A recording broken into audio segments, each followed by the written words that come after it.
আনুমানিক রাত্রে কয়টায় আসছে? রাত 2টার দিকে ওরা আসছে, আর 2টা 20-এ ওরা ডাকাতি শুরু করছে।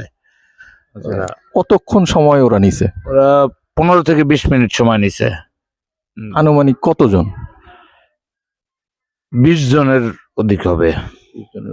আপনাদের তিনতলা বিল্ডিং এর 2 তলা পর্যন্ত ইয়ে করছে নাকি? হ্যাঁ, 2 তলায় 2টা বাসায় ডাকাতি 2টা করছে। বাসায় ডাকাতি করছে। আর আর আর পাশের আরেকটা বিল্ডিং এ করছে ওরা। পাশে হ্যাঁ আরেকটা বিল্ডিং করছে, একত্রই করছে। একসাথে করছে। ওরা 3 ভাগে ভাগ করে নিছে লোক নিয়ে। আমাদের এখানে 20 জনের মতন ছিল, আর বাকিটা ওইখানে ছিল। একত্রই 3 বাসায় করছে এবং ওরা একত্রে বেরিয়ে গেছে। ওরা টলারে আসছে যত সম্ভব। মসজিদে এলান দেওয়া হয়েছিল। হ্যাঁ, মসজিদে এলান জন্য বলছি আমি, এবং এলান করছেও, কিন্তু মানুষজন আসতে পারে নাই।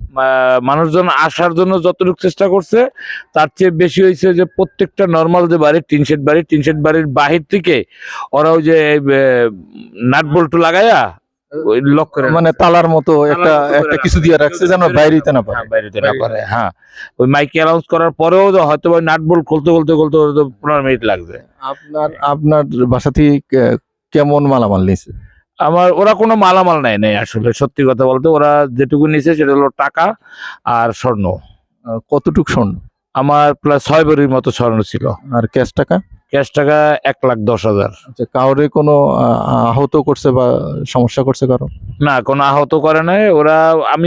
আমি স্যারেন্ডার করছি যে তোর আমার এই বাক্সে টাকা আছে, এখানে এটা আছে, এখানে এটা আছে, তোর এগুলো নিয়ে যা।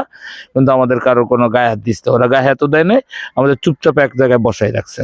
আচ্ছা, এর মধ্যে ওরা মানে কি ধরনের অস্ত্র নিয়ে আসছে?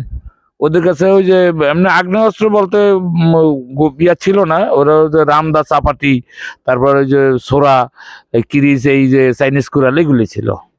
আর অন্য আরেকটা বিল্ডিং থেকে যে আপনার নিচে, ওনার থেকে কত নিচে? আমার পাশে যে ফ্ল্যাট, এই ফ্ল্যাটে আমার বাইক নেই হয়। আমার বাইকনের কাছ থেকে নিচে হলো আপনার প্রায় 60,000 টাকার মতো নিচে, আর 5 ভরি স্বর্ণ নিচে। আচ্ছা, অন্য বিল্ডিং এ যে আরেকটা বিল্ডিং এ ডাকাতি করছে, ওইখান থেকে কত পরিমাণ কি নিছে বলতে পারবেন?